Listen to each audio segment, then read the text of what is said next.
people think they're invincible. A lot of people do, and especially as college students, we're 18 to 22 years old, you know. We think this is the prime of our life, and it's just not worth it anymore. J.T. McManus is a longtime friend of Brian McGrath and Billings Fuse, the driver and passenger of the Columbia car wreck that killed 4. 2 months after the accident, he and others are now dealing with a new sort of feeling.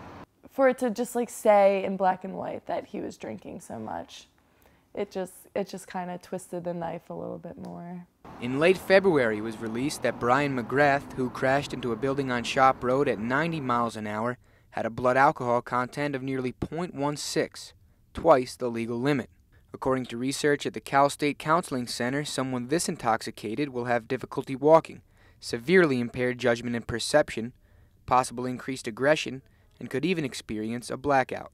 Sergeant Miller of Columbia City PD worked on the scene of the wreck. He says people that impaired lose the ability to make the right decision. You really don't know until someone else can really take a look at you and see how impaired you are. People think that they're okay, but in reality they're really not. Because along with your driving abilities, your common sense kind of goes out the window with that too. Friends of Brian say there's no doubt that it changed their outlook on drunk driving. Once you lose some of your best friends from that, it really gives you a new perspective on life. And a $13 cab ride home is a lot cheaper than a DUI or a funeral or anything like that. But while Sergeant Miller hopes that this tragedy might save the next one from happening, we really hope that it really is instilled in their mindset and they really think about it, and hopefully it changes some of the mindsets when people go out. Those closest to the victims, who truly were affected, think the message doesn't reach the rest of campus. It's really could just go in one ear and out the other.